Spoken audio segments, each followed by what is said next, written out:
Thanks for downloading this episode from Teachers Talk Radio. You can find the full schedule and listen back to all our shows at ttradio.org. Enjoy the podcast.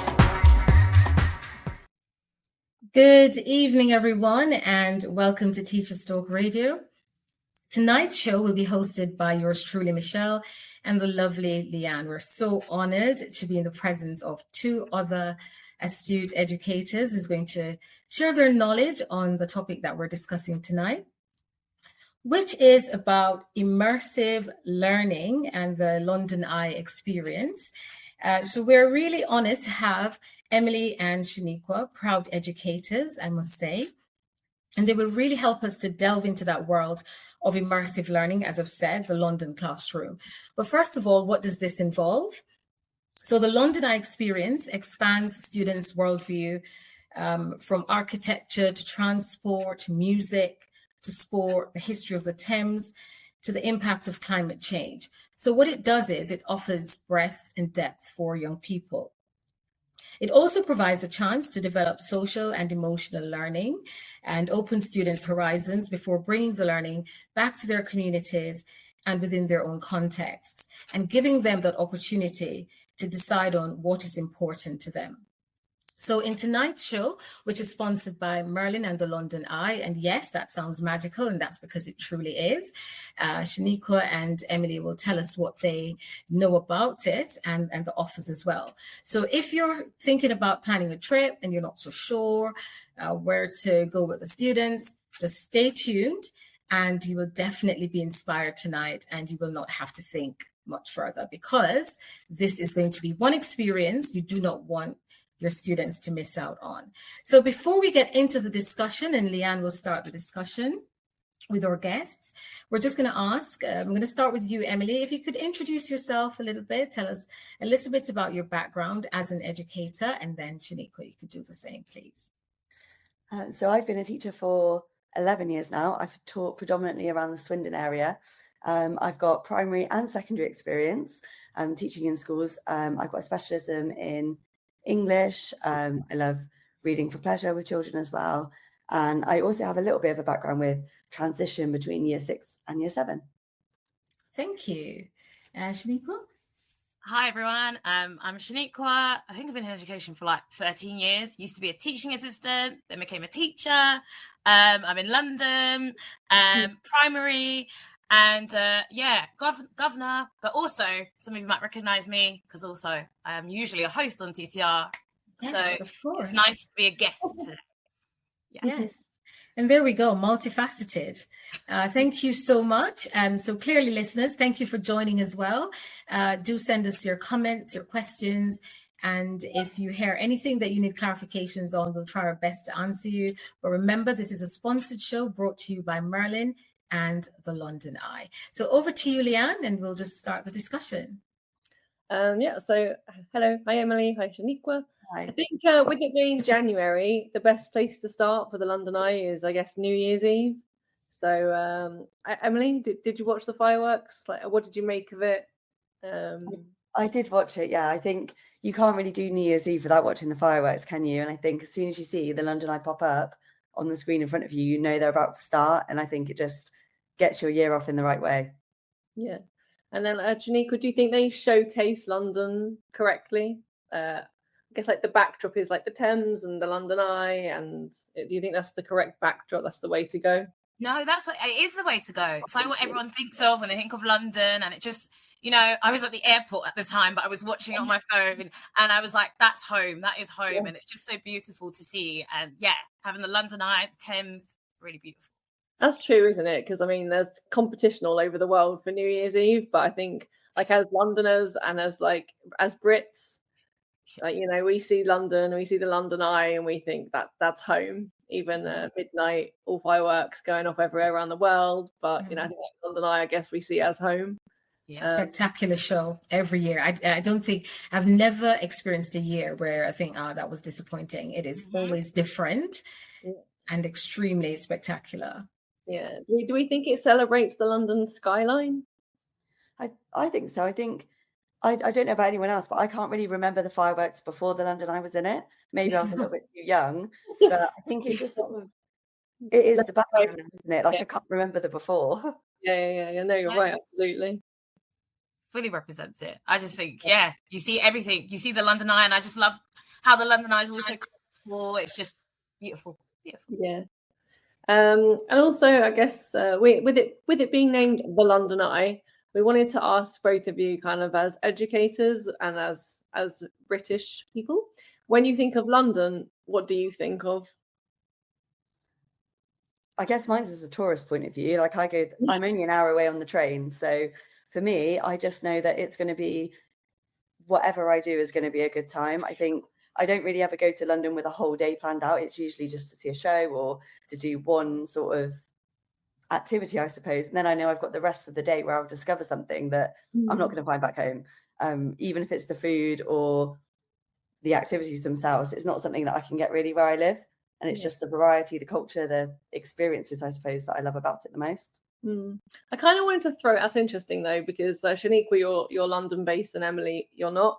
Mm-hmm. Do you think it's more special for children out of London to come into London for a trip? Or let's say, Shaniqua, is it the same amount of special for London children to go into central London for a trip? I think it's just as special. I think at times it's quite fascinating, like to listen to Emily and to listen to other people who don't live in London, but they go in and they feel like it's so magical, which is great. Yeah. And I think I feel like it's magical, but also I live, I don't live in the centre of London where the Thames is. So actually it is really exciting. And I think sometimes as educators, we forget that actually these school trips, if we take children to the London Eye and in the centre of London, that is so magical for them. I remember a few years ago working with a child and he'd never been on the tube. And actually I was like, oh, but we live in London. We go on the tube all the time, but actually not everyone does. So actually, I think it is just as special. I think for me, when I think of London, I think of like home, community, diversity, happiness, school. But, I think to everyone, it's just so special and everyone has something different. I always find everyone gets something out of London. Could I just add, because I'm in Dubai and our students travel to London, I know, very, very frequently. And it's the buzz and the joy that they either come back with or before they go. And they're so happy to say, oh, miss, I'm going to be in London. And the excitement. And it doesn't matter how often they do it. It's always this kind of renewed vigor. Oh, we're off to London. So it's a very special place. I think from when I've taken students on trips to London, like anywhere else you go, they're like, oh, it's a school trip. And obviously they're excited.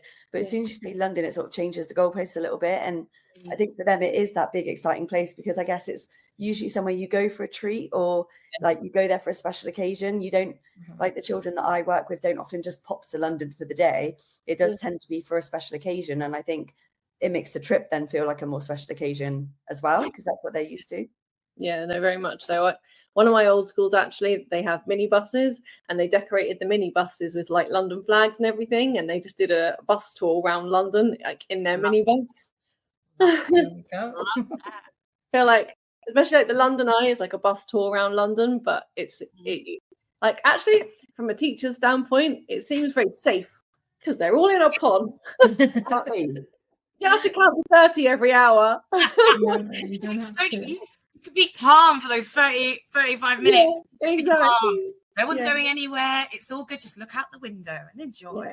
We had a comment on X from This Teacher Has class. Great tag, great name. Most of my students have never been to London. And that kind of like links to what I was saying as even if you live in London, is a school trip into London special? And I guess the answer is yes. Yeah. And here's an opportunity to change that. Just step into the Merlin experience and there we go. Your first trip. Yeah, absolutely. Yeah, definitely look into the trips.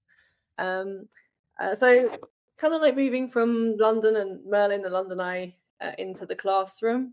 Have you ever used London as a hook or as a hook for a topic? We one of the best ways we've used it wasn't even actually as a class. We took our school parliament into London, and then they were able to then disseminate that information through the school, which was really lovely. So actually, they got to go and experience the city and what it was like. We went round the Houses of Parliament, like near the Thames, saw that the skyline and the London Eye, and then they were able to tell other students what it was like, and they wrote about it in our student magazine that we had at the time. And that was like a really lovely way for us to put it into our classroom through the students' eyes rather than through us teaching it. Yeah, because I think Emily, you were saying your high school and Shaniqua your primary, and I feel like also in high school, but especially in primary, you have to like bring the world into your classroom sometimes. Yeah. So how do you bring London into the classroom? Do you know what's great? You can bring it in so many different ways. Like, I think, sometimes we write letters to like our local MP. We're thinking about the area, what's actually going on in the area of, London. We see it on the news a lot. So we like discuss the topics. I think, art is really great. I think this week as well, we were actually doing the skyline. So this is perfect because we were drawing that, the London Eye, going through the buildings, fantastic. the London Bridge. Yeah, brilliant. If we look at like DT, we were making bridges the other day, and we're looking at like Tower Bridge, all of that. History has been great because the history of the local area. And actually just even, we've got so much history. You walk around London, there is so much history. But even like our local like museum, there's a local park and a local museum right next to it, which goes through the history of the area. There's books that we try to read that are linked to London. And there's quite a lot nowadays. There's one, especially because a lot of my children live in a local council estate, and there's one based on a story just all about a council estate in London. So it's actually like, I remember the kids were like, oh my God, it's like us. And I was like, exactly, me too. So I think there's just so much to do with London that, try and get into our work. Yeah, I think the history of London as well and the culture is so rich that it lends itself to so many different subjects, because even here we incorporate that in English. And we go as far back as Blake's London. And then when you look at the history displays and stuff, it's castles and bridges and stuff related to London. And so these students are able to partake in that as well. So, yeah, it offers such a variety of options. I actually wanted to ask Michelle, sorry to go host to host. No, but, it's fine. How do you incorporate London in international schools? So it's I'm teaching in the British curriculum school. Okay. So we have that opportunity. And for example, I designed the Key Stage 3 curriculum, and there's a culture and tradition unit. And to be honest, we go all out for that one and make sure that we introduce them to the cultures represented in the school, but also London is highly featured as well. And we try to get rid of some of the stereotypes. Of course, when you say London and culture, you can just imagine the first thing is fish and chips. So we try to take them outside of that. Yeah. So true, because again, like to compare to other countries, I mean, I lived in Australia for about a year, and I love history, and I think that comes from living in London. Like you said, you can't be in London and not be surrounded by history. Yeah. Like the buildings, the stories, the kings and queens that have come before us. And it's hard. You can't beat, like, there are a lot of worldwide cities, and there's a lot of culture in the world, but I don't think it would be hard to beat London, like historic culture wise. I don't know what you think about that as kind of from a history standpoint. I think it's such an old city, isn't it? There's a lot of cities in the world that are quite new. And I think London's just been there in some form for such a long time that it's been built on, and that history is just developed and renewed every single time there's a new culture that's come into the country, or, a new, I suppose, invasion in the past. But it's just sort of constantly been changing, isn't it? Even now we see that. I think that's why it's so rich with culture and tradition and heritage. Yeah. I don't know, Shaniqua, like what your thoughts are on. I think it's possibly very easy to bring London into an English lesson or a geography lesson. There's a lot of books centered around London. There's a lot of geography that we do in Key Stage 1 that is centered around like England and the countries of the United Kingdom and London. Yeah. How to bring it into other topics, into other subjects? Do you know what? Because I guess because it's so local, I feel like we always find a way to bring it into those subjects. Like I said with art, we're like, okay, we're going to draw pictures to do that DT. With that London, London, when it comes to, like, for example, food, technology, and we think about kind of like what is considered British food, but also like what in London, we have such a diverse range, you know. I could go on my online food delivery app and literally I could have any kind of food, which when I talk to other people who don't live in London, they say you can't really do that. Yeah. And like us, we're just so used to all of those things and like having, you know, our cultural days, but like everyone's culture is so important because in London it's just so diverse, if that makes sense. Yeah. So I find in just so many different lessons, I feel like I can always link a lesson to London of some sort, which is really nice because it makes the children feel like they belong. And I think we talk about, and I'm sure you'll mention it later, but we talk a lot about cultural capital. And, you know, we try to, I think a lot, we try to give our children some of the experiences that they might not have. Like, for example, you know, we don't always have like loads of farms nearby and, you know, other things like that, you know. So we try to give them cultural capital in that sense, like skiing. We don't all go skiing and stuff like that. But actually, I want them to recognize, you know, also look how beautiful this is. We live in this city. We've got so many, all these different opportunities, and it's just great to just remind them and show them all those different things. And so always trying to find a way to bring it to the classroom if we can, always. So to put it on the flip side now is how do you bring London into the classroom, and then like how do you take learning outside of the classroom? I'm just thinking like along the lines of art. How imperfect would it be? And I think like I've done this before. I did a trip to a museum in London, a small museum that has also an art gallery inside of it. And the kids have been recreating a painting that's in the gallery. And then we walked into the gallery. I mean, it's huge, like floor to ceiling, huge, old London kind of size, like rooms, huge. And we walked in and I was like, I pointed it out, and the kids, like their jaws dropped. Just thinking, like, how amazing would it be, like you said, Shaniqua, to do an series of art lessons where you're sketching, painting, drawing, whatever the medium would be, the London skyline, and then to take them on the London Eye, get up to the top and be like, guys, like, look, you know, we saw it on our interactive whiteboard, and look, this is it in real live color. So I'm thinking, like, how do you take learning outside the classroom? Shaniqua? Firstly, can I say I'm like stealing that idea and jotting it down? Watching, you know what I'm going to try and do. I mean, before, I've done the whole, like, we've gone to an art gallery and we've drawn and, you know, and actually, then, you know, you come back as well to school and you write down what's happened, but also the whole drawing. So actually, a recount. That is it, a recount, great recount lesson. But what is great is that actually what you just said, you mentioned like the skyline, and I just think that is so great to actually draw it, be outside, draw it, and then go on the London Eye, and then, you know, come back and, you know, use different mediums to finish it off. But sorry, your question was, I like to talk. It was, what was it again? I think you've answered it, Shaniqua. Okay. Yeah. Sorry, guys.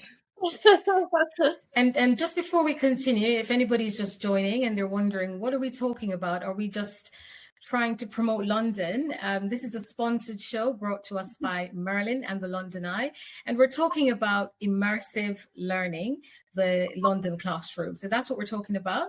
And the next half of the show we'll talk specifically about the offers from the London Eye. So continue to tune in and share your thoughts as well. This show is brought to you in partnership with John Catt Educational, publishers of professional development books and resources that support great teaching and learning in schools around the world. Don't miss out. Level up your professional development today and visit johncattbookshop.com to explore the full range of titles. Use the code JCTTR2425 for 20% off your order. Happy reading.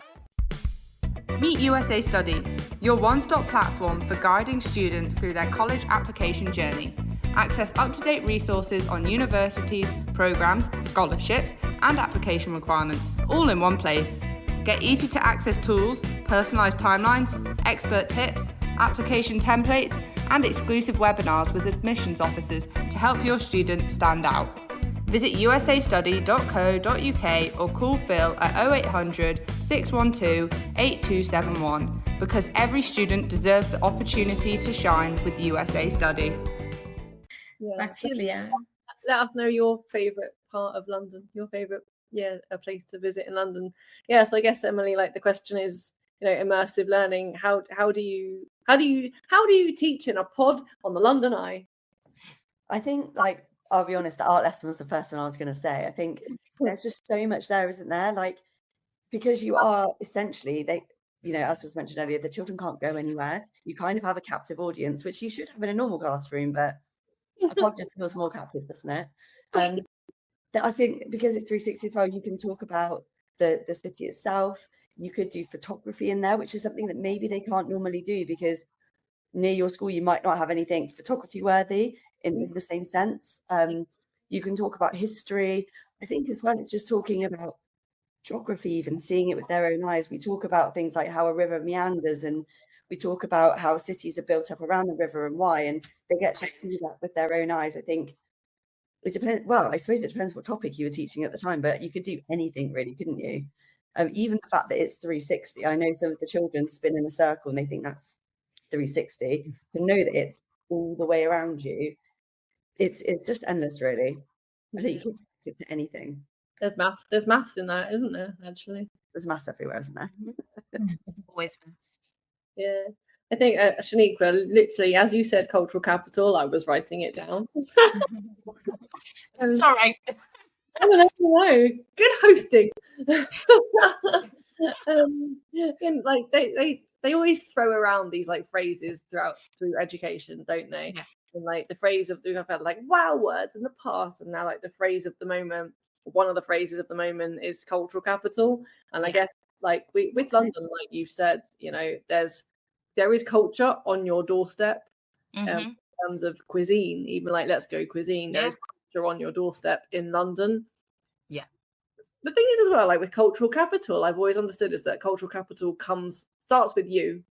Yes. So, for example, let's say for Emily, like cultural capital for you or for your children would actually be Swindon. How do you get them to like relate to London, to feel that London is a piece of them as much as, let's say, Shaniqua or myself would be able to? I mean, I think Swindon's a funny one because it kind of is the commuter town for London. So we would, and we did Isambard King Brunel's from Swindon. And, he built one of the tunnels in London. He built the railway that went from London to Bristol. So we've had instant connection of mentioning it within our curriculum because it is part of Swindon's history. If London wasn't there, I don't think Swindon would be the built-up place it is now. We are, we're there because of the. I think it's quite easy for us to have that connection, and it can start when they learn about Brunel, I think, and go from there. Do you think your children feel a connection to the capital city, like to London? I think they do. It's exciting, like we said earlier. Like for them, going to London is something that, because we are only an hour away, a lot of them do it as a treat. It's just showing them how they can explore it when they're not doing it. And I think that's where we bring it into the classroom and we show them the other parts of London, not just those big lines, but the other parts of London that they can see as well, the different foods that they can get, the different places that they can go. And I think that is really important because although Swindon is a town, we've got a lot of rural schools where they maybe don't see lots of different cultures and they don't see different backgrounds. And I think London's a really excellent way of showing them as well how there are, these melting pot cities in the UK that cultures all learn from and derive from each other, because we don't necessarily have that everywhere here. I kind of, before I maybe pass over to Michelle and she talks more about what Merlin have on offer, I wanted to ask Shaniqua and then Emily as well. Let's say you're on the London Eye, you're in a pod. If you could see any part of London from the London Eye, which part of London would you like to see, or which monument would you like to be able to see? Oh, this is a great question. It's a great question. And it's going to sound controversial. It's going to be controversial. But I'd like to see the Tottenham Hotspur Stadium. And not necessarily because I love Tottenham Hotspur, but because I'm from Tottenham. And actually all my life I grew up across the road from that stadium. So that shows me like where I'm from. That is actually just shows me my area. Like that's me. And also for everyone with the kids, that's where we're from. That is our local area. So to be able to point out, so no football fans come after me, please. Like an advert for cultural capital. They can tweet and tell us about their own experiences and what they would like to see. It's fine, Shaniqua. That's what you would like to see. It's okay. Emily? I think for me, I've heard that you can see Windsor Castle from the London Eye, and that's what I'm really desperate to see. One time I went and it was too cloudy, and last time, I'll be quite honest, I didn't even know where to look. So I think next time I'd love to be on there and see Windsor Castle, because I'm fascinated with castles, and I just think that'd be incredible to know you're seeing that far away. Yeah, That's really fantastic. That'd be a wow moment for a kid, actually. Like if you could explain the maths and the distance, I feel like there's that maths again. There you go. I think that's Leanne's passion. No, unfortunately not. I wish, but yeah, that's really cool. I didn't know that. There you go. There's a great tidbit for our listeners. When you go on the London Eye, look for Windsor Castle, and I'll be jealous of anyone who's seen it before me. Yes, and tweet us back or X us back that you saw. Exactly. Maybe I hope it won't be too cloudy. Maybe we could run a poll for people that go. Yeah, see who can see what. Which flag was flying?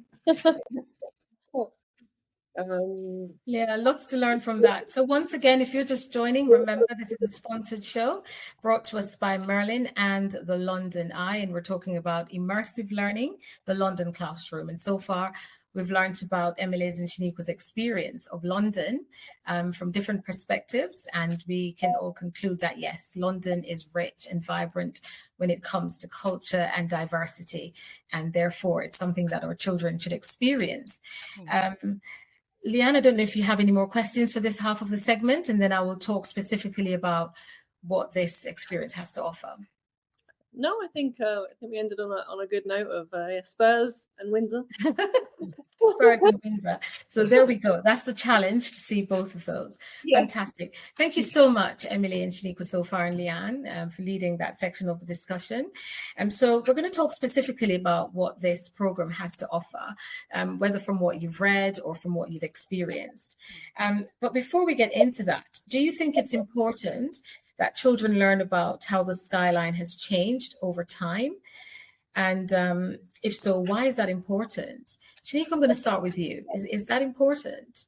I think it is important. I think, as we say, it's a great art lesson. It's a great lesson in general. So just think about the skyline. And I remember being in school and doing, lessons about the skyline and drawing. But actually, if I were to look back at those pictures that I drew, they probably look horrific because I drew them, but also the skyline would just be completely different. And actually, as I compare pictures, it has really changed. And actually, if we even think about climate change, the amount of buildings that have gone up, there's just been a lot that's happening. So I think it's really important that we also understand that and think of that.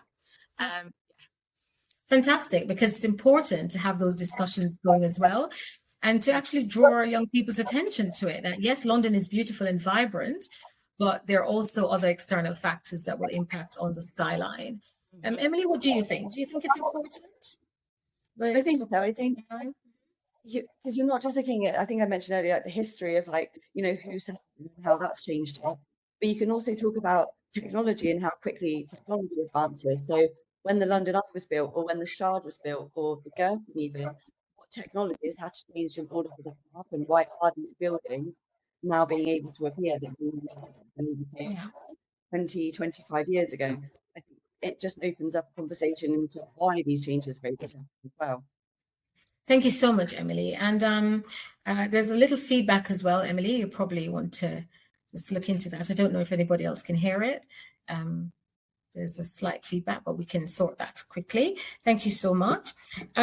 So my next question is, and you've mentioned this probably briefly, but have you ever planned a trip to London, and what was the objective? I know you're already there, Shaniqua, but you mentioned going to museums and so on. But so maybe you could just share with us, what was the point of that particular trip? Well, I've got a list in my head of all the different trips. If anyone ever needs to know any trips, I've got them all. But there's many different museums. I think there's the London Museum. There's just many museums that you can go to. Many museums, and I think different aims. If it's connected to in science, we're learning about forces. I know the museum to go to. If it is connected to a specific subject, topic especially like London. I know there's a museum to go to. You know, sometimes I think what's great about London is it's not even just museums. We've got gardens we can go to. We can go on a river cruise, which is great on the river cruise right by the London Eye. It's a great little trip to do. You know, you've got the zoo. You know, there's so many different things that you can see around, and even it's just there's just so much. So honestly, even the theatre, as I think Emily mentioned, going to, you know, so much.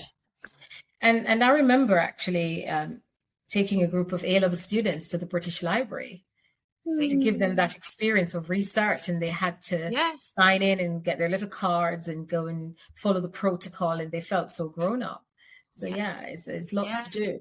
And it's Emily, a nice library. Can I just say that's it is wealth of information. Wealth of information.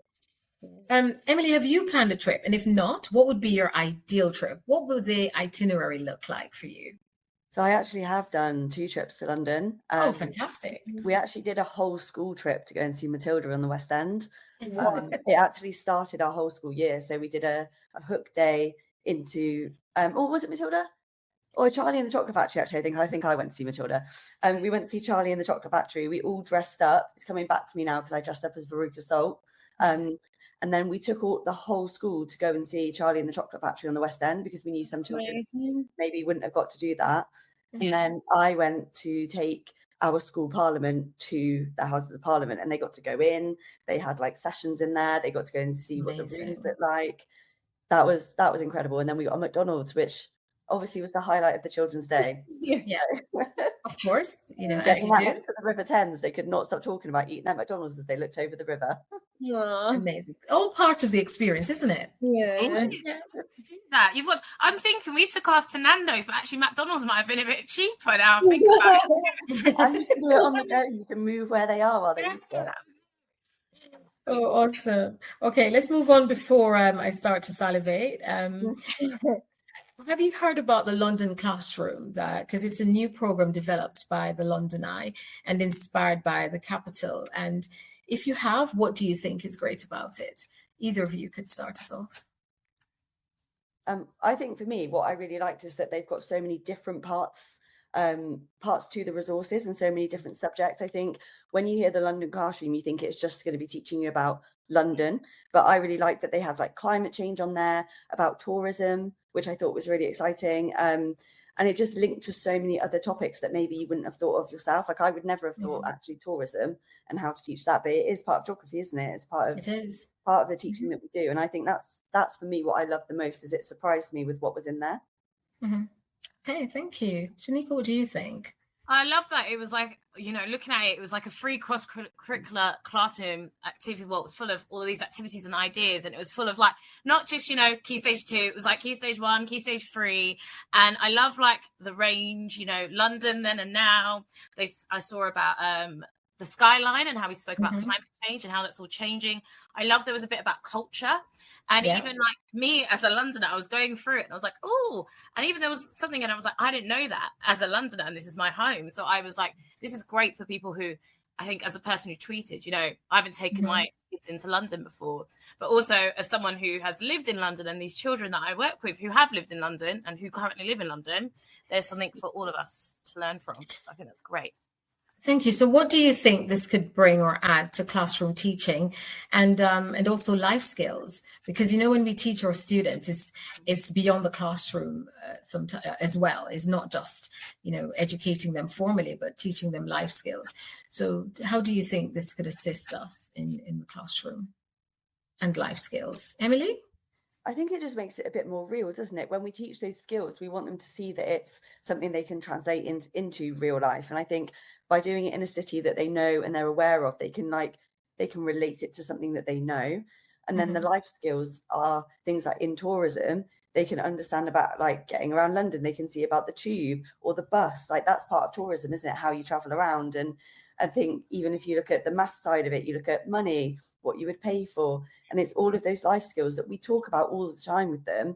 But actually, maybe they don't use them or they don't know how to use them. If they live like near me, some of them have never got the train or wouldn't even know what the tube is. And teaching them that gives them a skill that they wouldn't necessarily get from where we live, but they can learn about ready for when they go somewhere a bit bigger and they have to actually use public transport, Yeah. maybe pay with an Oyster card that they wouldn't have ever heard of. You know, it gives that real life experience, I think. Yeah, fantastic. Shanika, what do you think? I definitely agree about a more real life experience. I agree with Emily. I think in the sense of children who don't live in London at all, but also children who do, but actually that they can relate, that there's stuff that they can relate to. Because I find so often, sometimes my children are like, we can't relate to this. This is, this is unrelatable to us. But actually, this is stuff you can relate to. And actually, they feel a sense of, I know this, like I have this knowledge, and actually seeing the children feel like they do have this knowledge. And like I said, not all the children do go to these places. So actually giving them a sense of how do we behave? What do we do? Even, I think some of the stuff I saw could spark good conversation. Like if you link it to what tube station is there by there, and also the tube etiquette, which is really important as a Londoner. Exactly. There you go.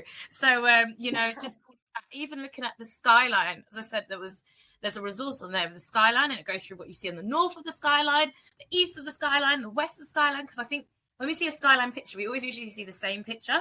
So even just seeing that and the different views and be able to talk, and some of the children be able to tell us where have they been. And also if I'm planning a trip, let's go there, let's go around there. I just think there's a lot that it brings into, class that we can. Fantastic. And develops those self-management skills, as you mentioned as well, where they have to be able to regulate their emotions as well and make sure that they're also very much aware as well and not get lost and stick with the group. Yeah. Also like so much teaching nowadays is done through technology. Yeah. And a lot of the kids' lives are spent like this, like looking down, and it's so important to get them out of the classroom and looking up and looking around. And I think the immersive classroom, it's amazing. I think it's good to teach in the classroom, maybe the facts, the theories, but then the immersive classroom, it gives them something you can't really give in a classroom. So much of classroom life is spent looking at a screen, and I just think it's so important to immerse them in London life. Yeah. And I think Merlin and the London Eye, they're really offering a great experience and opportunity for teachers to do just that. And I was actually going to talk a little bit about technology, Leanne, because we know that nowadays you could actually have an immersive experience in the classroom with AR and VR. So what's the difference? I mean, it's probably fairly obvious, but what makes it special that they could actually go out and experience that? And please go ahead and share your thoughts on that, rather than having a headset and watching. Like Shaniqua said, you're also surrounded by people and the public, and that's that element of PSHE, of independence, that you don't get on a headset in the classroom. You're still in your classroom, you're still in a very safe space. This takes them out of it kind of plonks them into real life London, really, and you don't get that with a VR headset, I don't think. Definitely not. And it stimulates the senses, the tactile sense and the smell. You can't get that. So it's so important that they do get this opportunity as well, because they're missing out. Now, earlier on, Leanne talked about teaching in the pod and what that would be like. But from a more personal standpoint, what would you teach in your classroom in the sky? I mean, I would probably want to go down the creative route and get them to write a poem inspired by what they could see around them, and maybe a particular form, a ballad or an ode or something. Ooh, ode to London. Oh, beautiful. So I'm now picturing it. I'm thinking, should I go back and plan this, Michelle? I love that. Ode to London. Ode to London. Very romantic. I need to copyright that immediately. Shanika, what would you teach ideally in the pod? Just picture it. What would your classroom look like? I'm really having to think about this. I'm like, there's so much we could talk about. The history. I was like, I'm going to steal your idea of poem, and then I was like, writing. Actually, I do. Do you know what? Because I think I get quite emotional about it, and I just think it is quite a great opportunity. I'd be doing it with PSHE, and actually linking with English as well, and kind of going through how are you feeling. Like, I just think it'd be a good moment for us to actually go through our feelings, zones of regulation, what is going on, and actually just enjoying the moment, and holding those memories and sharing, seeing if we can make any connections to anything in the past. Because I just think it's just such a special moment. Not many not everyone gets to go on the London Eye. I wish everyone could. So actually, just to be in those pods and experience, I'm very grateful for all the times I've been on the London Eye, and I think we discussed earlier, but I remember going when I was like a child, and I've been through all different moments as a teenager, with friends, with partners. So actually, and with class. So actually, it's just amazing. So I think a PSHE lesson would be just really nice to go through everything in our emotions, because that's important for the kids to think about. And you know what, Shaniqua? These are the things our children will always remember. That is it. They might not remember the essay that they had to write and some of the facts that they had to remember, but they will remember that trip with Miss or Sir to the London Eye. And they will proudly tell their children, oh, when I was 12, I was in that pod writing Ode to London. I think one of my things I tell trainee teachers is that kids don't remember lessons, they remember experiences. Yes. And you can have experiences in the classroom, but it's almost like you're PSHE. It's like it'd be almost like a body experience to stand in the pod teaching a lesson. Like in the clouds above London. I mean, amazing. It's great. You can point out all the different areas and be like, where would you like to live one day? Where would you like to live? What job? There's Houses of Parliament. I know some children in my class want to work in the House of Parliament. That's where you'd be working. There's Scotland Yard. There's this place. So I just think amazing. Fantastic. Emily, we'd love to hear from you. What would be your ideal classroom in the sky? I think I've always been year 6. So I think for me, they've learned about all the different history of London as they go through school. Whether that's through learning about the World War II, the Great Fire of London, all of those, Brunel, as I mentioned earlier, and where he's got it. I think I would almost turn the Thames into a timeline. So as they have the Thames, what happened along the Thames that would form the different parts of history, and they can actually see it kind of happening in front of them, rather than it being this abstract idea of the history that happened. Right, where on this Thames, this physical timeline that we see, where did that happen? The gunpowder plot is literally right in front of you. That happened there. Where can we go from beyond that? Buckingham Palace, when did that become Buckingham Palace? Rather than just someone's second home. I think that's what I would do. Fantastic. The Thames timeline. What a wealth of information there, and a burst of creativity. I love it. And for those of you who are just joining us live, remember, your students can experience these things, and we're talking about our ideal classroom in the sky. You can make that reality. You just need to tap into Merlin and the London Eye experience for immersive learning, the London classroom. So it is a possibility. So we're not just talking about a dream or desire, we can make it real. And as we approach the last section of our show tonight, which, by the way, our special guests, it's been brilliant, and Leanne, it's been amazing. I'm just buzzing and thinking, right, I need to go back and do something more about bringing London into the classroom, or my students to London. We'll see. So I'm just going to ask a little bit about resources, and I don't know how much you've been exposed to the resources, but if you have been, if you could tell us a little bit about the provision and the perks of being a part of this community. I'm going to start with you, Emily, because what have you experienced in terms of resources, or do you know of the resources that exist? Yeah, and I think like we said earlier with the resources, I like how different all of the topics that they're on. I think for me, one that stood out, which I don't know if maybe it's a bit niche to stand out for, was the one where it was about the boroughs of London, and saying the 32 boroughs, because actually that's something I think I could pick up and show the children that I teach as well, because Swindon has so many different areas of the town, and I don't think even I know them all. So actually we could look at London and the map of London, and then actually how does that translate to here? What are the different areas like? So I think there's some really surprising resources on there that you can not just use about London, but actually then use as a comparison to where you live, and then it opens up London even more, doesn't it, to show how it's more relevant to the children that we teach when we're not there ourselves. So I just think the wealth of different resources that are there are really useful. So anybody who's listening, just join the community, and then you'll be spoiled for choice. That's what we're trying to say tonight. Shaniqua, do you want to add to that, or you're still tapping into it? I think I'm still tapping into it, but actually from what I've seen, I've really enjoyed a lot of the stuff. And I think I really like the London then and now stuff, because I just think, I think for especially the children in my class, we see a lot of the now. So actually seeing the then and linking it back and having those discussions, I just think that forms a lot of discussion. And actually then I found that even when we do it about the local area and then parents talk about the history, that forms a great discussion. So then actually having, the range go a bit bigger, I just think that's great. So there's some great resources there. So if you are in London, but if you're not, still great resources. So I think go on, Leanne. I'll say what Emily said about there being resources about the boroughs of London. I think when we think London, we think central London. Yes. Part of the primary history curriculum and geography is local area. Yes. Now, I work in Barnet. My local area is not London; it's Barnet. Yeah. Okay. Yeah. And I think we always go online, we're like, local area resources.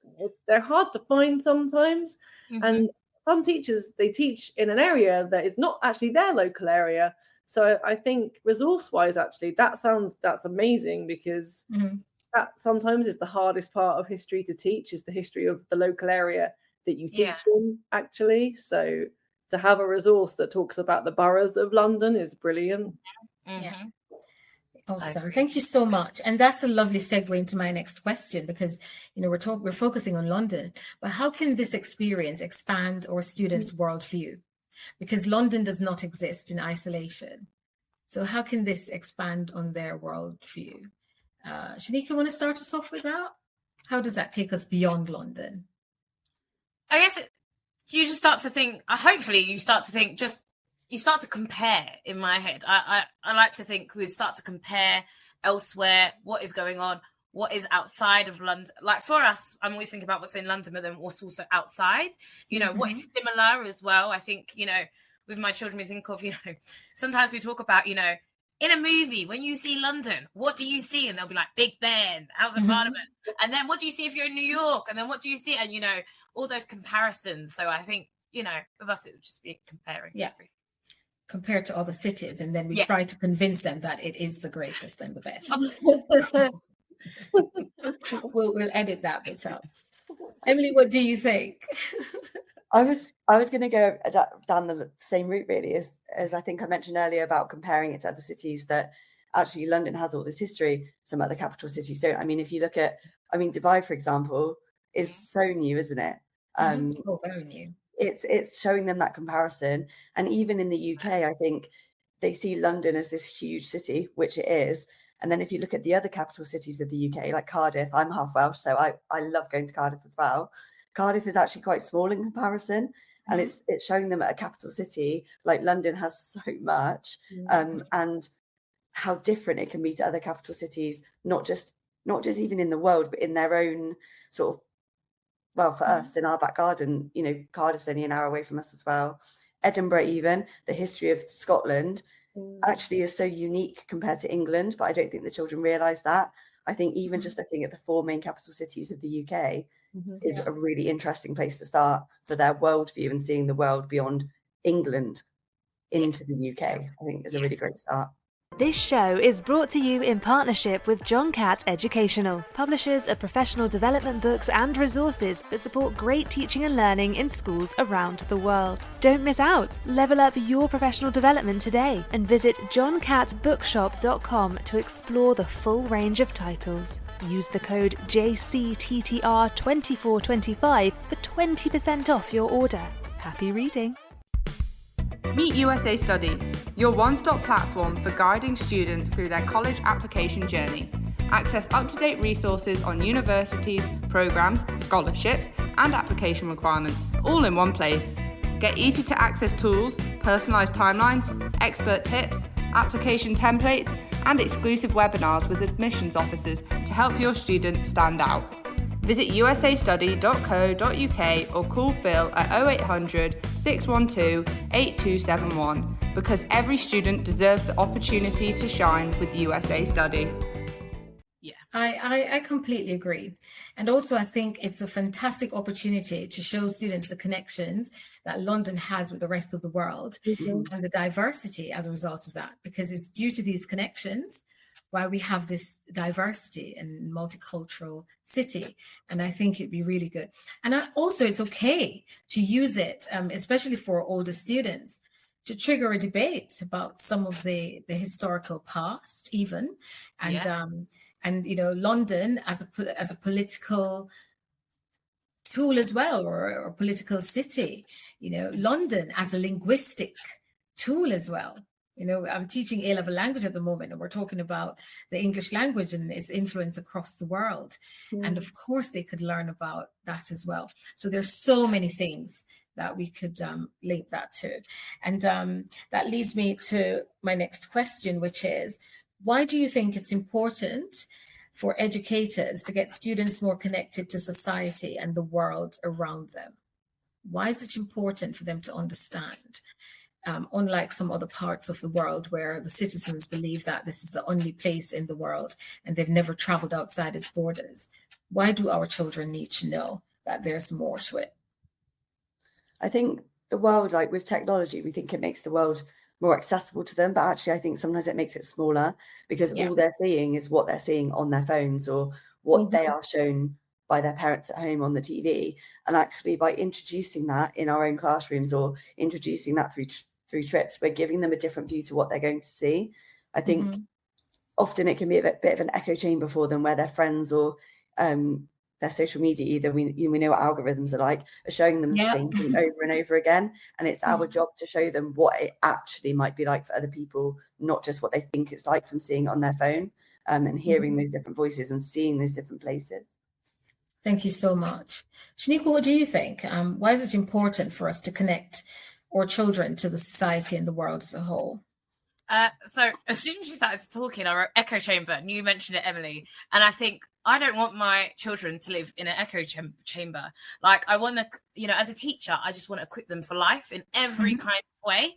And I think equipping them for life is then allowing them to learn about London, but also not living in a bubble. I think not living in a bubble, even in a London bubble, as we say, because I love that Leanne mentioned, you know, when people, I say London, and actually you mentioned some people say fish and chips. I'm like, no, actually I have chicken and chips. But also London, you know, I'm from Haringey, I'm from Tottenham. You know, that's part of London that people don't talk about. You know, my kids are like, well, you know, there's a lots to it. And then just like that little part of London that I'm from, you know, there's lots of different parts around, you know, England, lots of little parts around the UK, lots of little parts around the whole of the world. And I just think I want to equip our children with the right tools, understanding, getting to experience things. I think that's why a lot of us teachers, we've got a lot of time and effort into these trips, you know, resourcing, getting everything ready to go to the London Eye, getting their children ready to go around London, because actually I want them to have these opportunities that they might not get in the future. And you know, we spoke about cultural capital, and there's a lot in London and in the world when it comes to museums, festivals, lifestyles, diversity. And I just think, you know, that's part of my job. And I think, you know, we can all do that. And that's why this is so important, what you're saying. Even a taste of the cuisine in London takes you to different places. Doesn't it? Take them to that. Yeah, there's lots there. Leanne, do you want to add anything before I move on to our final question? I think connecting to the rest of the world. I think you can't think about London and not think about the history of the rest of the world. I mean, our language is so difficult because of the conquerors of England, and I don't think you can't isolate London. No. The different, even the history of kings and queens of England. I mean, it's a very international history in and of itself. There's a lot of international influence when you walk around London. There's a lot of English history, but you cannot isolate London from its international past, I don't think. No, definitely not. It's intertwined. Yes, with other civilizations, and even civilizations, you know, it's intertwined with that. Yeah. Thank you so much. And our final question, and for those of you just joining, well, I hope nobody's just joining, but here's a reminder that the show is a sponsored one brought to us by Merlin and the London Eye, and we're talking about immersive learning, the London classroom. And Emily and Shanika, thank you so much so far for an amazing discussion. and a wealth of knowledge sharing with our viewers. And my final question, how would you leverage London and school trips to attractions like the London Eye to elevate this connection? So how would we then link that back to the London Eye? Because that's essentially what we're talking about, this connection to the rest of the world, or broadening their horizon and their worldview. How would that come back to the London Eye? I think we've already said, haven't we, that I know.